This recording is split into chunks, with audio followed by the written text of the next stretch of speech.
Hey, it is Maria from She Knows Her Story podcast. I have the beautiful Monique, also known as I Am Uniquely Made. You can find her on social media by that name, but she is her public declaration that she reflects her identity in Christ. That's right. Welcome, Monique. Thank you. Hey, guys. Thank you so much for having me, Maria.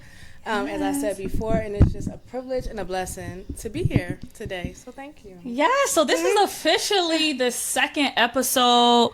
I literally hunted Monique down. Like, you have to be on this podcast. Like, you'll see. But also make sure you follow her on social media, y'all. Like, she definitely is a woman in Christ. She focuses on so much. You'll get something out of her. Yes. And we are both nervous. We was just talking about that. Very much so. We are so nervous, but like we said, like, we're here because we are supposed to be here. We have discernment, right? Yes. And let's just get right into it. Yes. All right, so who are you outside of being a mother?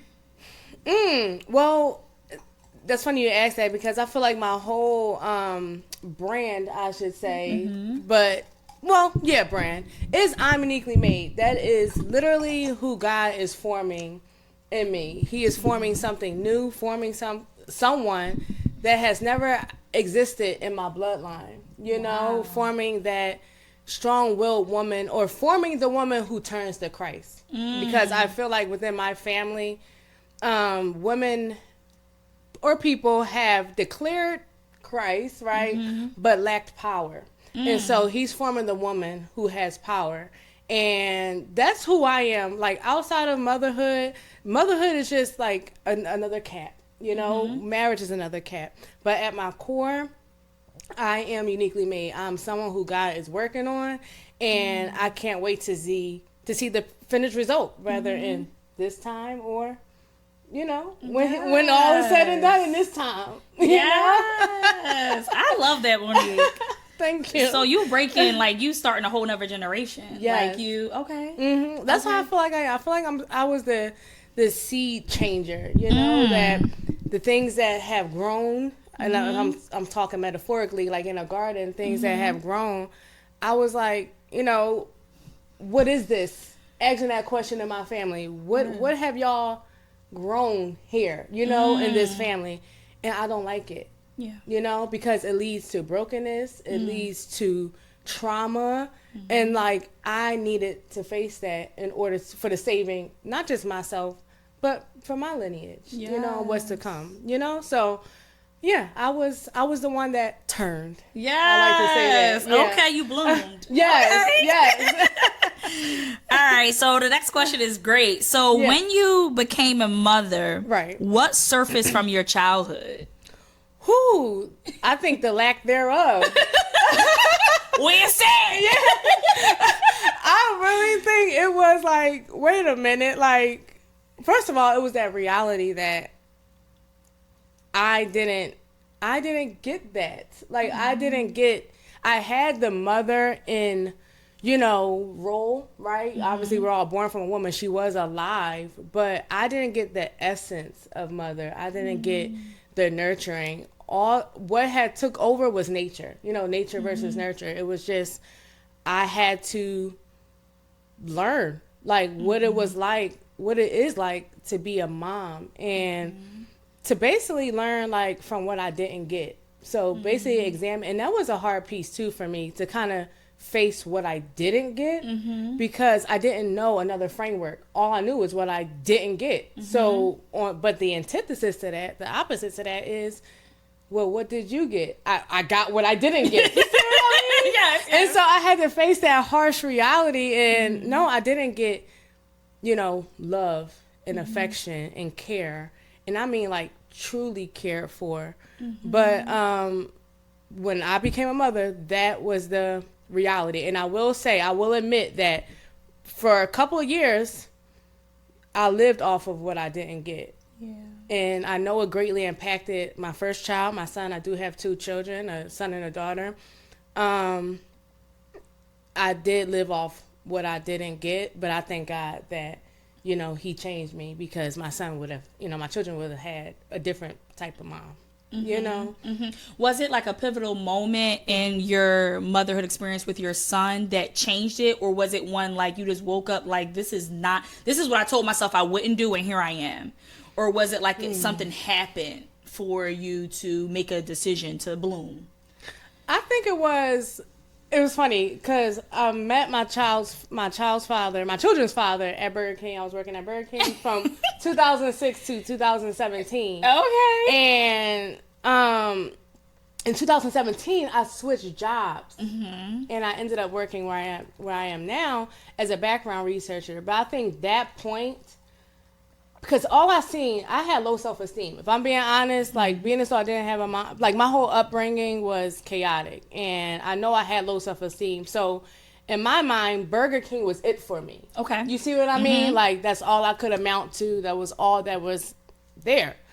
And so when I switched jobs, it felt like, well, if I can do this, if I have the courage the confidence to switch, who else can I become? You see what I mean? How that external change promoted like an internal change. Yep. And 2017 was the year that I was like thoroughly introduced to Christ. You see what I mean?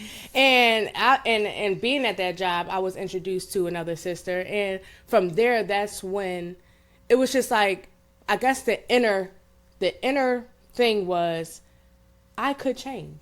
You know, and then that's when Monique started to bloom. Yes, you know, that's beautiful. So one was a job for you. Yeah, and it impacted every part of your life. It seems like, wow. Yeah, that's amazing. I feel like when you go through trauma, especially in childhood, you're trained to survive. And we was talking about this before we got on camera.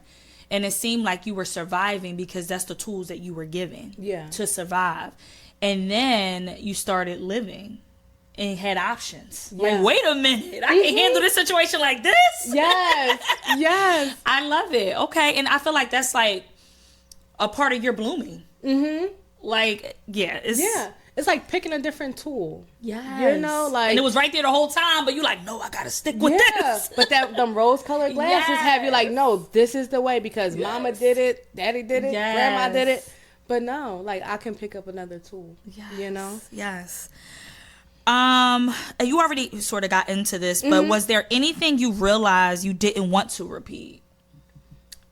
I didn't want to repeat not being a mother to my children. Though I was present, it's the essence. You know, like that, because I used to be I lacked patience. I lacked so much, almost like a little toddler. You know, I was like a toddler with my toddlers. You know, like, you crying, I'm crying too. Right. You know? You gonna yell, we gonna yell. Yeah. You want to tussle? You know? But it's like, who's the parent here? You know? Like, and so I didn't want to repeat being present, because surely my mom, again, was alive, right? Like, she was on drugs. She has her own story.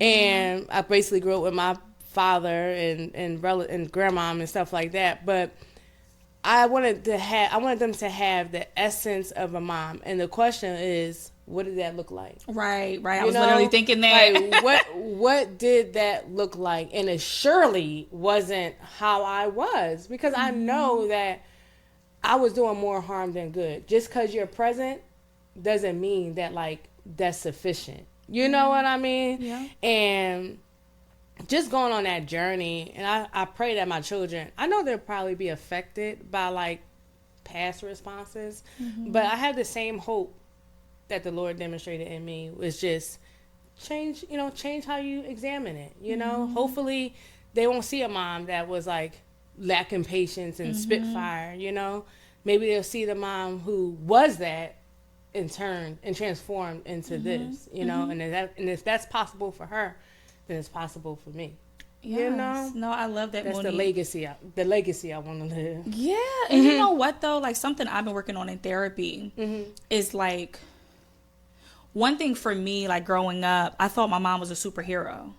I really did. Like, I thought that she could do no wrong.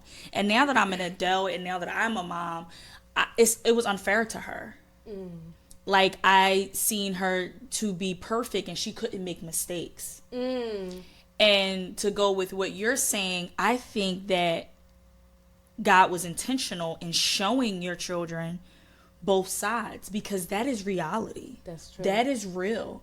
You only knew what you knew until you were shown something better, and they will be hit with that obstacle. It may not be in parenthood, but it may be somewhere else. Yeah. Like, yes, I was this way because of this, and then I had an opportunity to change and I took it. So they won't see you as a superhero or a perfect person. They're going to see you as a human. Yes. And I just want us to be humanized. Yes. Yes. And I feel like it's beauty in that. Like, mom did it. Like, I seen mom at her worst days, but I seen her at her best days. Yeah. And it's possible. And we don't have to be like, yes, daughter or son. And like, not saying that my mom was like that, but I just seen, I just, my vision of her was just that. And like, I think it was really unfair. Like, I didn't give her no room for error. Did you judge her off of her? Or if she got it wrong, how did you? I didn't see her that? even get it wrong, or maybe I did. Like, I just took motherhood as perfection. At the core. So I should have explained that. Yes. Okay. At the core. So when I became a mom, and like, you know my story now. Like, I wanted everything to be perfect. I thought I had to answer to everything perfect. Like, I had to have a perfect answer. I had to react perfect. I had to be that perfect woman, and it was not reality. So I was judging my mom, and my mom didn't know that. And I now, you know, for me, I want her to see those moments, that because you will have those days. Yeah. And it's okay. Yeah. And I think that's what you, not intentionally, well, you didn't intentionally do it. You was just really battling, like, you was trying to survive. Yeah. But I feel like they see it though. Yeah.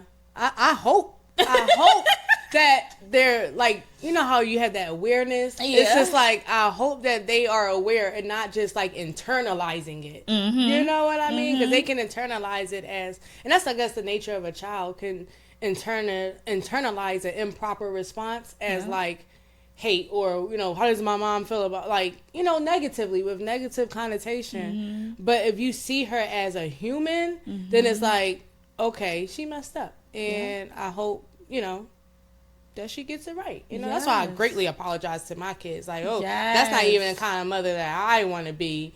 And so I do apologize. I'm very humble in that department, like, because I get it wrong a lot of the time. Because a lot of the residual, you know, even when it comes to Christianity, I know that we, you know, you said I can touch on this, but it's like, when Jesus turns the heart, right?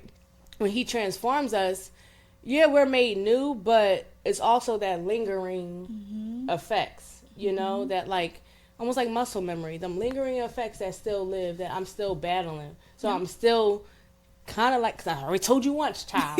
I already, like, you know? No, and it's like, I want to be the kind of mother, I aspire ideally to be like, now I told you once, you know? But then sometimes I'm like, get over here. You know what I mean? And you're human. Yeah. You're human. And I just don't want them to internalize that as like, that's the way I should be. Yes. You know? Because there is a proper response for you. Yep. You know? So I am also a very humble and responsible parent, I'll say. Like, I also apologize to my 7-year-old, but she used it against me, girl. She'd be like, Mom, like, when you yelled at me earlier, it really made me. And I'm like, but wait, like, I just didn't yell. Like, I had asked you 5 times, though. Like, we negotiated this way. But no, that is so true. And I think that's another way you are humanizing yourself. And then when they do something, they can say, like, all right, I did something wrong. I'm sorry. Or it's okay. I made a mistake. Let's get back up. I know not to do it again. Exactly. So, like, I don't like that's an old school thing. Like, I said what I said. I don't care. Or we never going to talk about it. We're going to push it under the rug. That I blacked your eye yesterday because you didn't wash your dish or didn't take the meat out on time. Exactly. That's unacceptable. We ain't going to talk about, like, I overreacted a little bit. Like, so. Yep. No, that is right on. All right. So was there a moment you realized you had to parent differently? Like, so as a moment, like, was there like a pivotal moment where you like, all right, I got to make a change? Or I'll just let you explain. Okay. I think having a daughter too, like when I finally had my daughter, because it was different. Like when I had my son, for some reason I didn't feel fulfilled. Like I think I was waiting on that daughter, and thank God it came. Like, thank God I ain't have another boy. You know what I mean? You 5 kids in, like, yeah, dang. Because I always wanted that, like, because with my mom, obviously me being the only girl, I'm like, what was the thing that, like, from mom to daughter to her daughter, you know, what was the thing that kept her from me? You see, because like, is it? So I needed that experience. I needed that daughter to see, like, what is it like?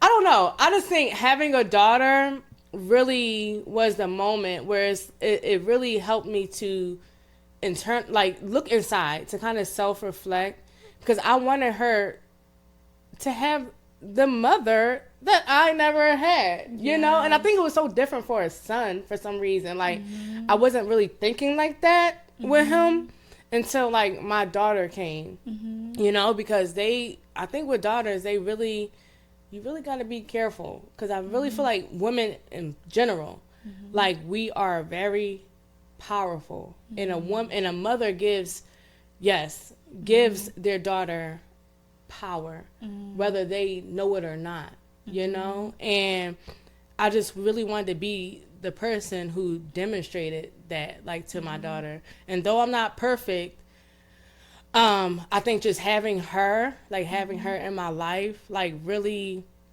was the pivotal moment where it's like, I really have to do the work, right? Because I want her to not be me. You know, and like to express the trauma, right, later on in life. Yeah. You feel me? And so I had to do it for her. Yeah. Quite honestly, like, you know, although I have multiple kids, I had to do it for her. Do you think that your daughter was the closure that you were looking for from your childhood or your mom? I don't think she was the closure. I think I'm waiting on my mom to give me closure, quite honestly. But I think my daughter was just a part of the puzzle, because it's like, in psychology, there's like this term called like reparenting yourself. And it's like, when you take that road, you give someone else or yourself what you didn't get, you know, so you passively are receiving it, and it's healing, you know, for me to be able to give to her, you know? Yep. And, but I'm still waiting. I feel like, if I'm being honest, I'm still waiting on an explanation for my mom, because I can't, being as though everyone has their own story. Yep. Yes. And I look at mine and I'm like, yes, I was going down a path, but there was another option. You see what I mean? Like, there was another tool. Yeah. Like, so mom, like, why didn't you did you not find me worthy enough? And that really, if I'm being like, that really, it still hurts, you know? Like, was I not worthy enough to promote change in you, to love me? And I feel like that's the heart of a lot of young girls, you know? And worthiness is, you know, that's your esteem, you know? And it's just not like, obviously, to condemn anybody, but it's a moment to like really ask yourself, you know, the people listening, like, is this something that I didn't get, that I'm not aware of, that causes me to hurt myself, hurt others, hurt, you know? Yes. And I feel like we don't all get therapy, because I didn't get, you know, therapy like within childhood. You know, I didn't sit down with a therapist. This is all like me gaining information on my own. And, you know, I just really want us, especially as women, because I think we're so sensitive, you know? And my heart really grieves for women who have experienced trauma, you know, and have gone with lack and have no way of seeing things differently, you know? And that's our hope. So many of us. And you can see it. Like, once you start healing, you can see it. You can see it. And if they're not and if they're not ready, it's nothing you can do. Nothing. You can love on them, you can give them the resources, but it's nothing that you can do, because they're just not ready. And I have people in my family, like, where you could just tell they're just surviving. I can literally see them progressing the generational curse. Yes. I literally see them raising their girls. And unfortunately, it's a lot of the girls. Like, I see the same thing. Like, in my family, like, it's the girls that seems like they're more impacted than anything, or they target the girls, their daughters. Yeah. And I see them giving it to them. And it's just like, no. Yeah. And some of them, and it grieves me because honestly, I have people in my family or people that I know that I don't think they will ever get it. Yeah. And it's so sad to know that, because there is another option. There's other tools. Mm-hmm. And personally, I have been that type of woman that wants to fix and wants to help. And I was adding to the problem. Yeah. Because they're not ready. Yeah. And you watch them make decisions that literally make their life worse. Yeah.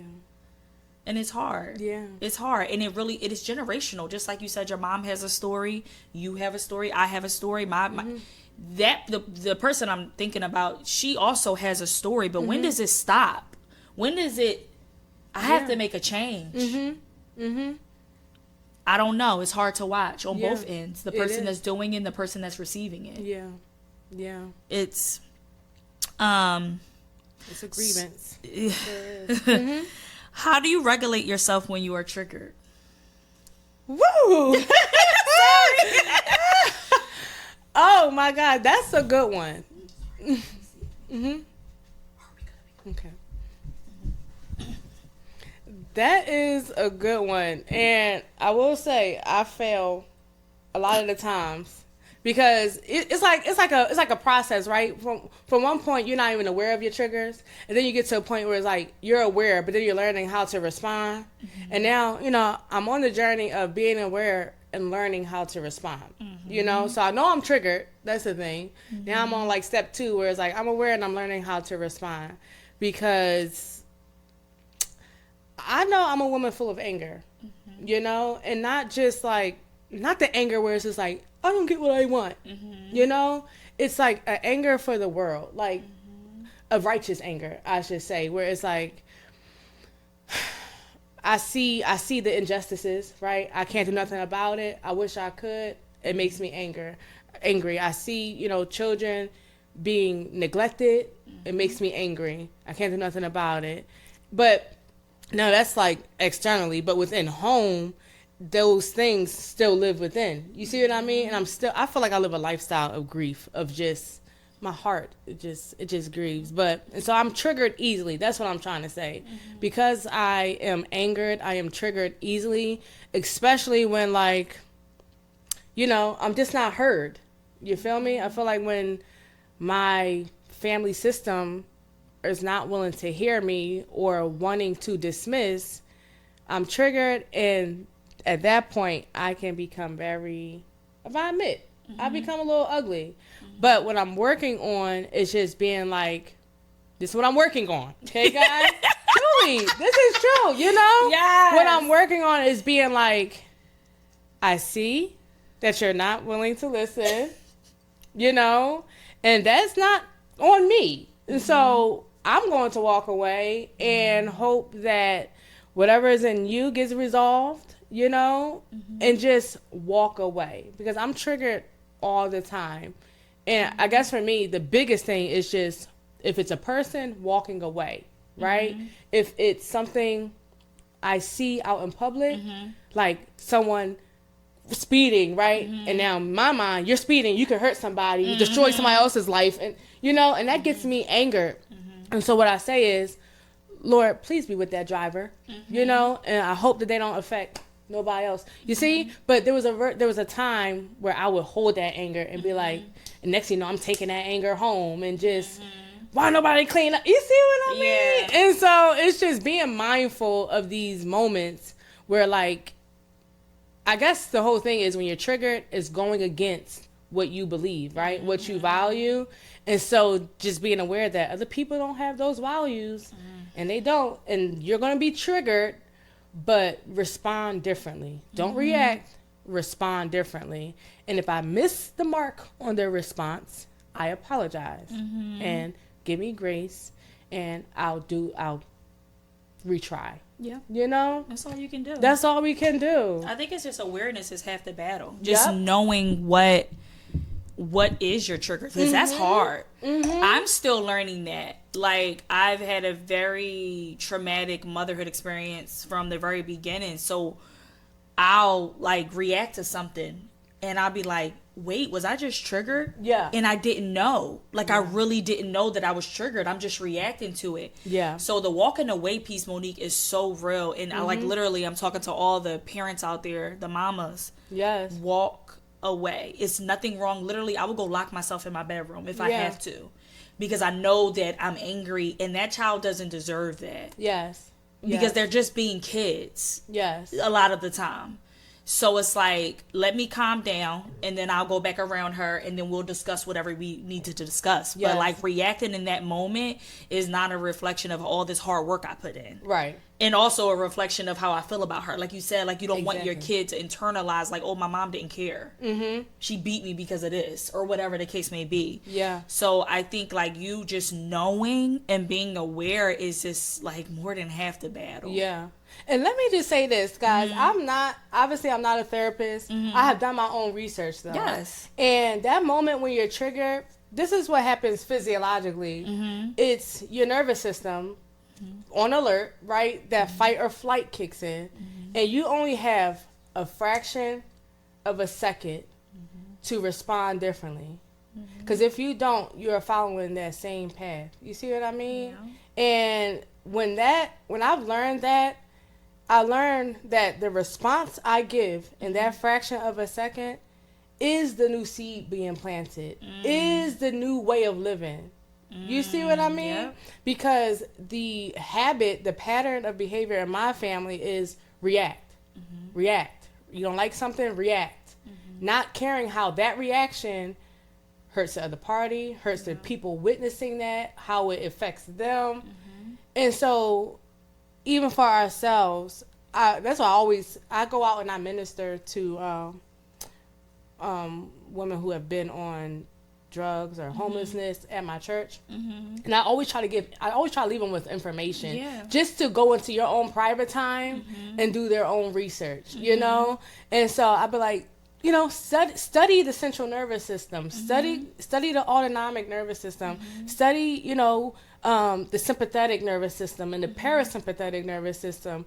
Go and do these things, because I feel like these are practical ways in which we create the new way, you know, from reacting. Everything is just basically from reacting to responding, you know, and we see the effects of people's reaction. And it's always like, what will be produced if we start responding? You see, because we see the fruit of reacting, right? I want to see the fruit of response. Yeah. You know, but that's like long. You know what I mean? That's a long journey that most people aren't willing to take. But you want to change. You know, you want, and that's amazing that you even did that research. Like, that, I need to look into that. Like, I obviously know some of the nervous system, but I think people forget, including me, that it's literally neurological. That part. Like, it's embedded. Yes. So, like, it's not just like, all right, I'm not going to do it anymore. I'm just not, like, no, it takes work, and that's why, because it's embedded. Maria, you talking. No, that's a good word. That's embedded. Like, that's a good word. Yeah. Like, because it truly is embedded within, like, the fabric of our being. You can't, generations like you said, of yes, you can't just say, I won't do that. No. You have to be intentional. Yes. Because it's going to come up in a different way. Yep. It may not be that same circumstance. And I've seen that too. Mm-hmm. Like, oh, I'm over that. And it's like, wait. Here it comes again in a new situation, right? Girl. Last question. Okay. What would you tell a woman trying to be better than you saw growing up? Say it one more time. What would you tell a woman trying to be better than what you saw growing up? Okay. What would I tell a woman? I think I don't know, and I don't want to sound complicated, but I think I would just ask questions. I think I would just express my curiosity in the young lady, only because I think we as women always been told, you know, it's like, let me tell you something, let me tell you what you need to do, right? Instead of getting to know the woman right? Because when we express, no one is familiar with curiosity. This is what I'm learning with people. Only a few select are familiar with curiosity, because curiosity can be offensive. It's like, why are you asking me questions? But truthfully, curiosity, the etymology of curious is care. The root word of curious is care. And I've discerned that women have not been cared for properly. They have not been asked questions about themselves. Who are you? How do you see the world? What's happened? What happened? Rather than judging a behavior, And maybe they want to say, I miss my mom. Maybe they want to say, I miss my dad. Maybe they want to say, I don't like the fact that my brother got a different dad and they're there. You see what I mean? Because we're all growing up in different environments, right? And so I guess my thing is, I just want people to be known. That's just my journey. I want them to be known, and I want to be someone. I'm always like, so, like, what's going on with you? Like, never telling them how to live their life, but, like, just getting to know them. And I would say, if there's something I am telling them, would be, you deserve to be known. In your relationship, right? And if you deserve to be known, that means there's a job on your end that other people deserve to be known, too. You see what I mean? Absolutely. We can't say, I deserve to be known. But you don't. But you don't get to know someone else, And I feel like from there, thriving can emerge. Yeah. I just want people to be known. Yeah, Monique, that's powerful. I feel like what you're doing in your ministry, like your ministry work, and you're saying that you're talking to a lot of women in different paths, different from you, and you ask them questions. You don't dictate what their life is, and obviously, like, that is so powerful, because Monique, you are right. We've been told what to do, how to do it, and then told again that we're wrong, that we did it that way, but they told us to do it that way, but it's still wrong, right? And that's the purpose of this platform. She knows her story, because we do know our story. We may can't articulate why it happened the way it happened. We may not know, like, you still don't know, like, things about your mother and why she made the decisions, but we know how we felt. Yeah. Right? And I feel like once you give someone the platform and ask them, like, well, what happened? How do you feel? Yeah. Then it gives them a chance to think about it, and also it holds them accountable. Yeah. And once you're holding yourself accountable, then you can bloom. Yeah.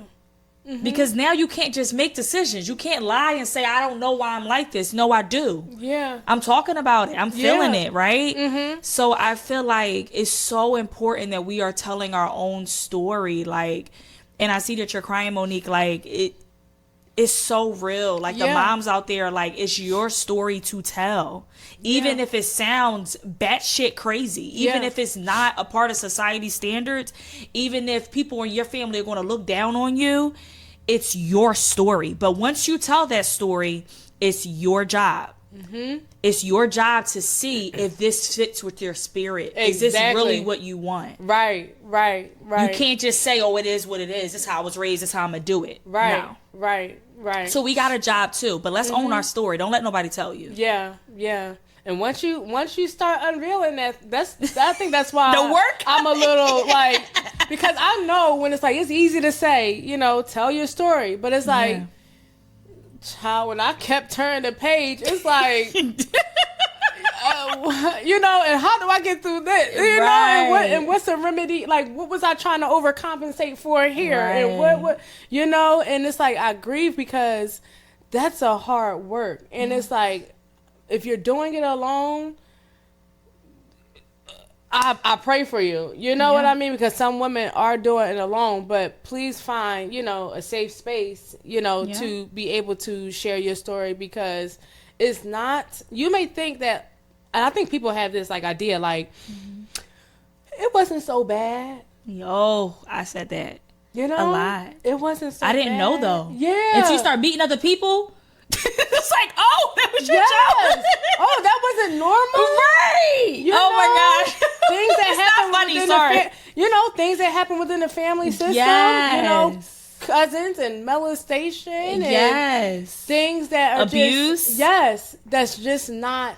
It's common, yes, but I don't think it's normal, and that's Let's not normalize it. Yeah, you know. So let's do the work. You know? And Let's I feel do the like, you know, backstory, I've known Monique since high school.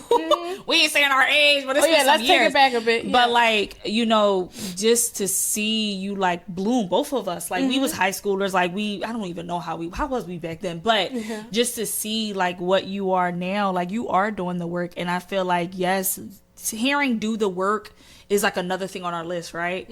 But I promise you, on the other side, Yes. on the other side is amazing. It's it's fruit over there. Yeah. Like you don't have to just survive. Yep. We're gonna live. Yep. But that's all that I have for you, Monique. Truly, thank you. Like your transparency, like I can see that you have put in the work. I can see that you are taking control of your life and you are living it and you're making a choice every day. Yes. And I will pray that you will get the answers that you want. You deserve it. You deserve it. And if you don't from her, you'll get it some other way. But thank you all for viewing, y'all. Thank y'all so much. Hopefully y'all got something out of this. Yes. This is what this podcast is for. We're in the very much beginning stages, but this is what it's about. Yes. Becoming the mother you never had is one of the bravest things a woman can do. Yeah. And that is the topic. That's why I named it that. Because you can make a change. Just like I love the words that you were using, but there are other tools. There are other tools. So I will be back with episode 3. I will be putting out 2 different episodes a month. Yes. This is She Knows Her Story podcast. I am on Spotify and YouTube. And you can follow me on Instagram at She Knows Her Story podcast. And I'll see you in the next one. Bye.